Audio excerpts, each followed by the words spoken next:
The Adventures of the Saint, starring Vincent Price.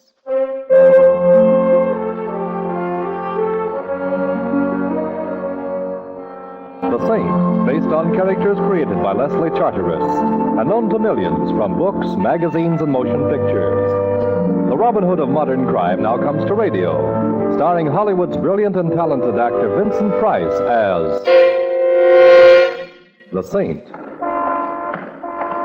Taxi! Taxi! 4500 Sutter, please. It's kind of late, ain't it? Yes, it is.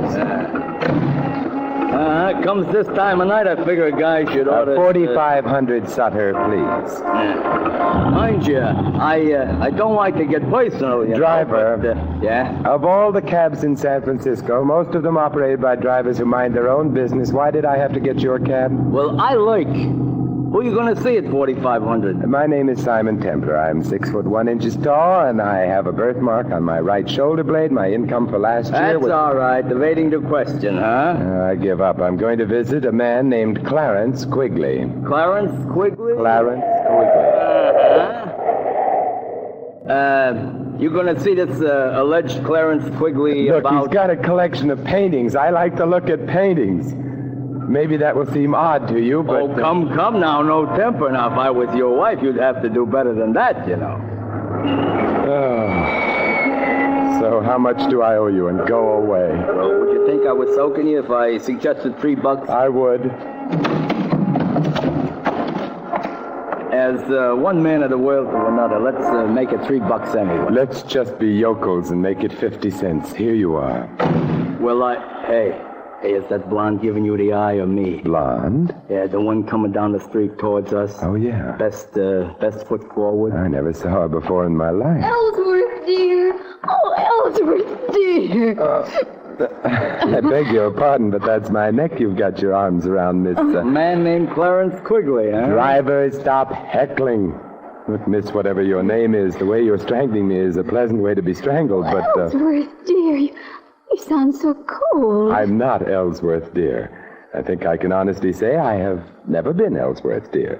You're not? No. Oh, I'm sorry.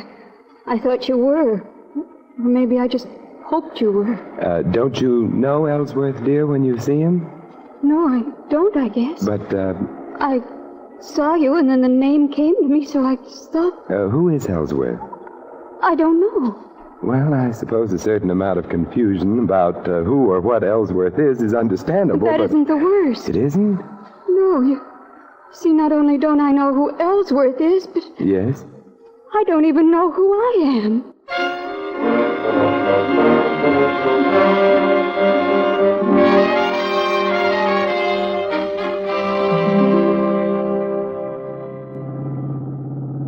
What I want to know in a general sort of way is how Mr. Clarence Quigley is going to feel. Driver, would you mind concentrating on your driving? You know, he's liable to be frustrated, like, I'm taking you and a lady right back to where you started. My apartment, yes, because Miss X needs help. Oh, I feel as though I'm imposing on you, Mr. Tim. Nonsense. The hour's late. You couldn't very well go wandering about the streets indefinitely. Especially in that hat.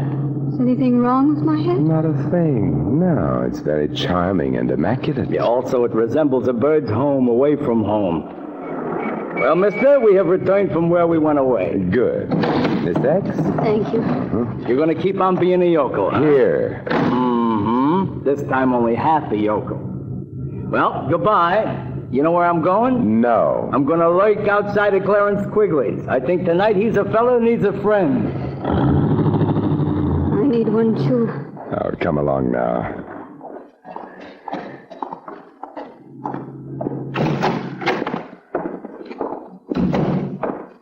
There you go. Now, take your hat off and make yourself comfortable. All right.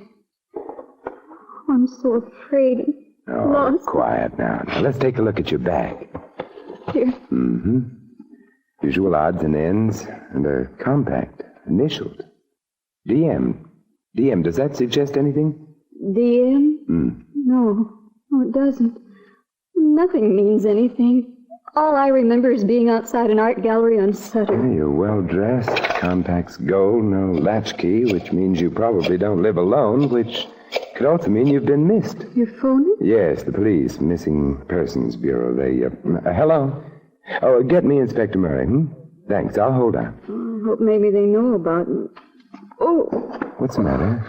I just touched the back of my head. It's terribly painful. Come here. Huh. Yeah, a bruise the size of what I wish my bank account was. And there's the cause of your amnesia. Hello, Inspector. Simon Templar. Inspector, your language is deplorable.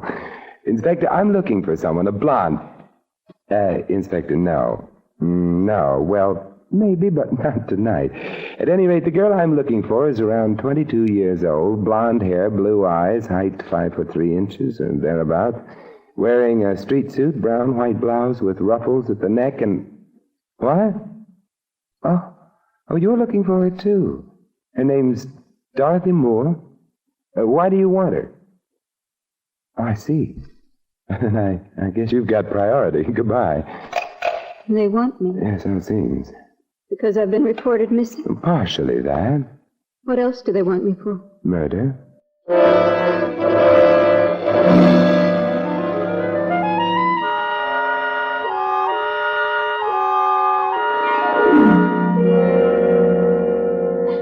Here, now, try another cup of coffee. Dorothy, I guess we'll call you that unless we get evidence to the contrary. Dorothy Moore would fit the initials on your compact. What am I going to do? You stay here and wait for me. Where are you going? Well, from the information I've been able to get on the phone, your guardian, a man named Matthew Schreiber, was shot and killed earlier this evening. You disappeared. That's all the information in the public domain at the moment. I'm going to look for more. At my house? Yes. Oh, shouldn't you turn me over to the police? Well, actually, I don't really know that you are Dorothy Moore. I'd like to know a little more about the murder itself before coming to any decisions. You mean you want to help me? Yes. And I need help so, because you see what's so terrible about it all is that I don't remember anything at all, so I can't even say I didn't murder anyone.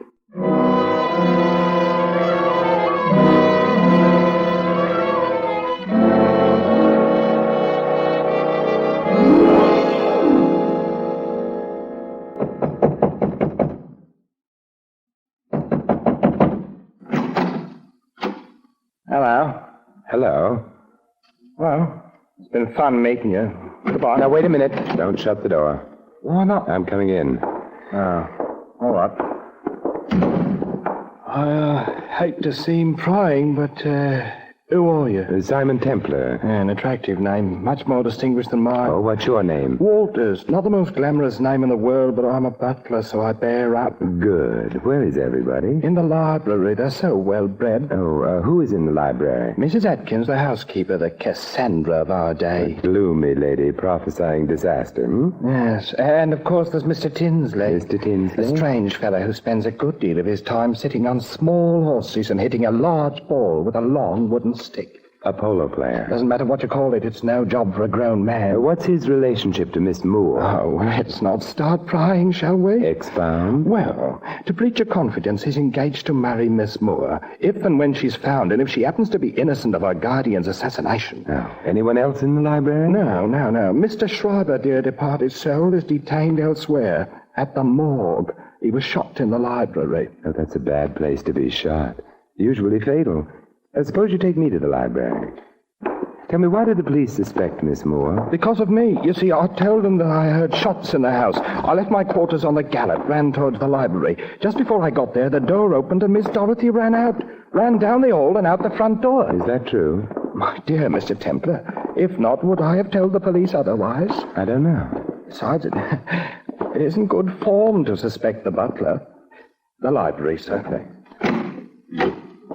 Mrs. Atkins, Mr. Tinsley, Mr. Templar. What do you want? I'm looking for Miss Moore. So, young man, are the police. Why? Her guardian was murdered. All his money goes to her, and she's disappeared. Perhaps she didn't murder Mr. Schreiber. But you wouldn't bet on it. Perhaps I did. I hated him. Perhaps Mr. Tinsley there did. Now look here. Isn't he priceless? Now look here. Such a typical phrase. So typical, I wonder if he can really be so stupid. I love Dorothy, and... No one has questioned that. But what is it about her that you love? The money she was to get when Mr. Shriver died? The money you wouldn't have got if you'd married Dorothy against Mr. Shriver's wishes? Mr. Shriver didn't approve of the marriage? He hesitated about it, but we were working on him. And then became impatient. Now, look here, There you it have... goes again. I resent that. Good. It is now on record that you resent it. How about Walters? Walter? Yes, what motive would he have? What makes you think he has one? Oh, I'm the hopeful type. Walters is a man with a criminal past. Whether or not he got tired of his upright life here, I cannot say. But it wouldn't surprise you. What may surprise both of you, however, is an odd fact. Dorothy Moore is suffering from total amnesia. Amnesia? What do you mean? She remembers nothing of her past, herself, neither name nor habitation. Oh, horrible. How convenient. Wait a minute. How do you know that? Why get around? Well, then you must know where she is. You've got to tell me. Mr. Tinsley is now being the ardent lover. I can't tell you. Why? Well, whoever shot Schreiber, there's very little doubt that Dorothy saw the killer, but Dorothy doesn't remember. The killer, therefore, would have an urgent interest in getting hold of Dorothy before she did remember, and making sure that she would never remember anything again. Well, good night, you lovely people.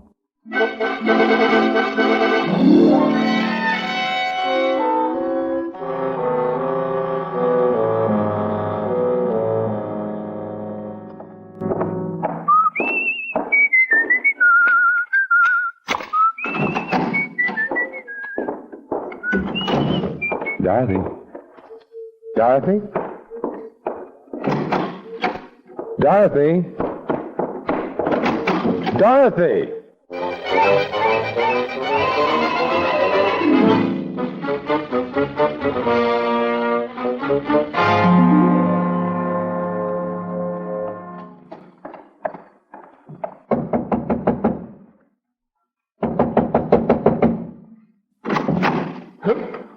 Oh, you again. It's me again. Did you like the place so much the first time? Where's Dorothy? Miss Moore? Yes, did she come back here? Back? From where? She was at my apartment. When I got there, she was gone. She did come back here. She didn't ring. Let's find out.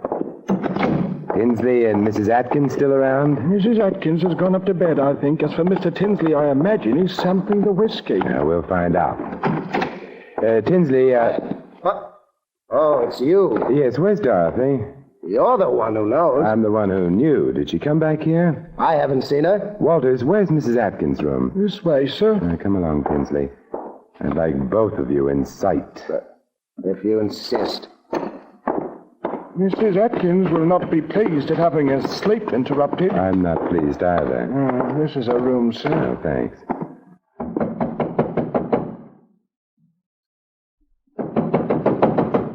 The old girl must be asleep. Then we must wake her up. She's a very sound sleeper. And then we'll go in and wake her. Wow. How do you like that? Mrs. Atkins. Strung up to a beam. Anyone got a knife? Yes, here you are. Now, we'll cut the rope and get her down. The bed's over there. That's that. Is she dead? She's dead. Poor old girl. Although, you know something? What? She must have killed the old man. Shriver, I mean. Then she committed suicide. In remorse, I mean. For heaven's sakes, Templar, stop playing with that rope. This is a very interesting rope. Is it? Why? Because it proves, you see, that she didn't commit suicide. She was murdered.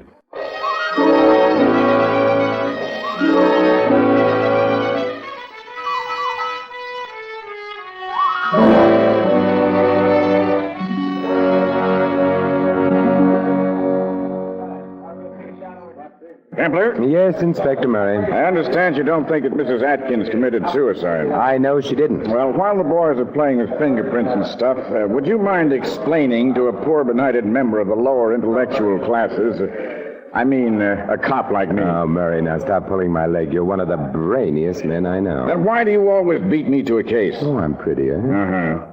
Now, about this alleged phony suicide. Take a look at the rope with which Mrs. Atkins is supposed to have hanged herself. Now, let's see. The rope was thrown over the beam there. I'm afraid you're right, Templar. Yeah, it wasn't hard to spot. Her weight would have pulled the rope sharply down over the beam. The fibers of the rope, therefore, should have slanted upward. Instead of which they slant down, indicating that somebody put the rope around Mrs. Atkins' neck and then hauled her up. We were supposed to think that Mrs. Atkins committed suicide as a confession of guilt. Which leaves us where? In the Schreiber home. I'm more interested in where the girl is. Dorothy Moore? Uh-huh. Why? Because I have... Hey, Mary. Look, coming through the door. I'm not sure. Simon. Oh, hello, Dorothy. I don't know exactly how I got here, but I don't recognize the place at all. Yet I should, shouldn't I? Yes, you should, Miss Moore, because this is where you live. But I'm afraid you're not going to stay very long. What do you mean? I'm placing you under arrest on suspicion of murder.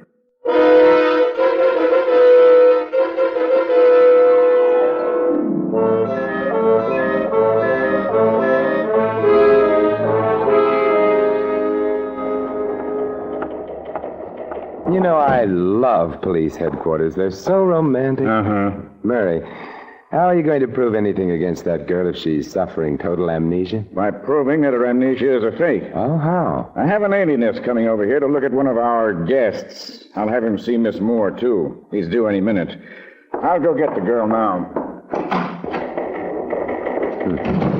I wonder. The other door. Come in. Hello. Well, you're not Murray. I was supposed... Who are you? Doll, of course. What's the matter with you? What are you complaining of? But I'm not the one... Come. We've got to get to the bottom of these things, don't we? I suppose so. Now, when you were a little boy, what did you want most of all? To be a big boy. Mm-hmm. Are you afraid of the dark? No. No? You are not afraid because you have little friends who come to you in the dark, perhaps, eh? No.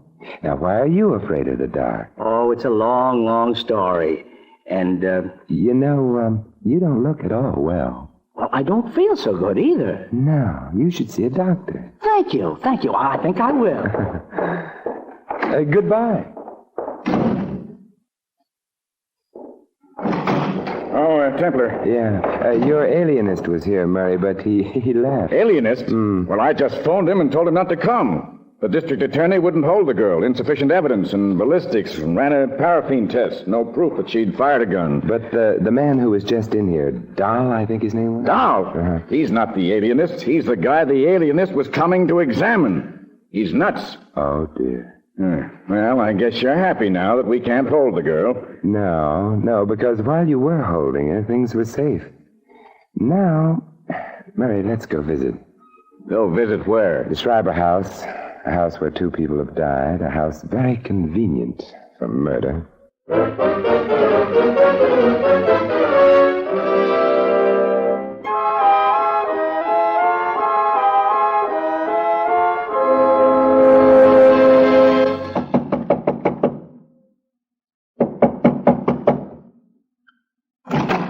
Yes? It's no Oz, Walters. We're coming in. Yes, sir. Dorothy's home? Yes, sir. She got here when? 10 minutes ago, perhaps. Well, we'll go to the library. Yes, sir.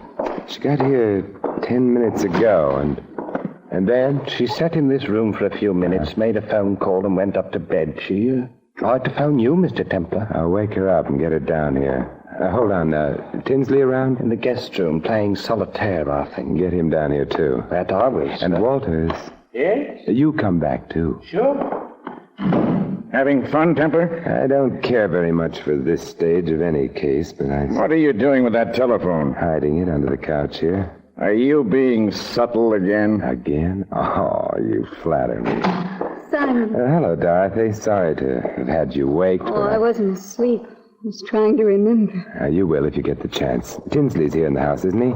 Yes, he is. For heaven's sakes, is a man never to get any peace? You know Inspector Murray, Mr. Tinsley? Oh, yes. The policeman. Oh, look, now get off your polo pony and... Where's Walters? By now, on his way to Canada, I imagine. Dorothy, get on the phone right away. The phone? Yes, of course. Oh, there doesn't seem to be one in here. Perhaps in the next room. Why do you want me to phone? I don't. But you just said. Dorothy, didn't there used to be a phone in this room? I don't know. I don't remember. Oh, yes, your amnesia. But you remember everything that happened since the blow on your head, don't you? Well, of course. But then equally, of course, since you were in this room a very little while ago, and since you used a phone in here, you should have remembered that. Why didn't you?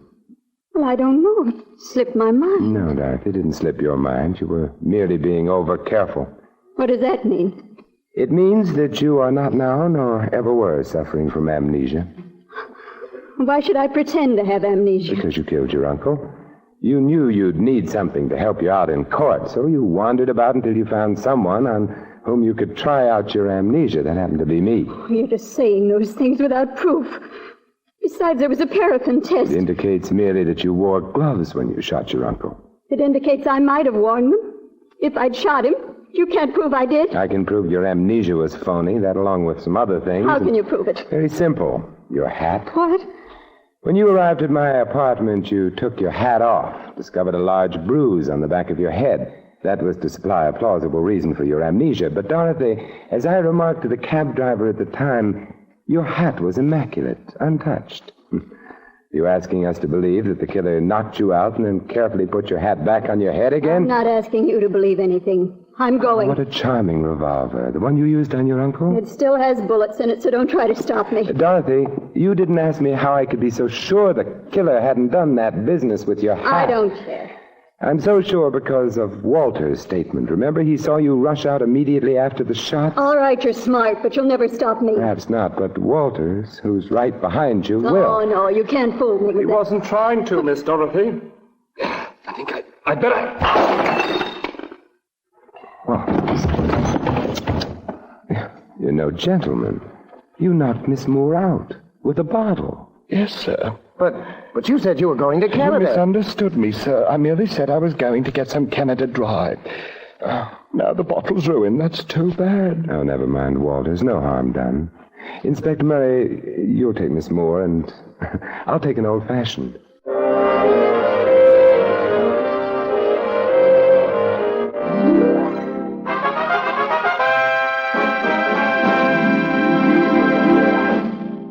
You have been listening to another adventure of the Saint, the Robin Hood of modern crime. And now here is our star, Vincent Price. Ladies and gentlemen, next week most of you will be enjoying a wonderful Thanksgiving dinner. And while you're eating your Thanksgiving turkey and counting your blessings of the past year, think. Think for a moment of the millions of people who don't get enough to eat. Think, and then send your subscription right away for a food package to be delivered to some needy family in Europe. Send your contribution to CARE, C-A-R-E, New York. This is Vincent Price inviting you to join us again next week at this same time for another exciting adventure of the Saint. Good night.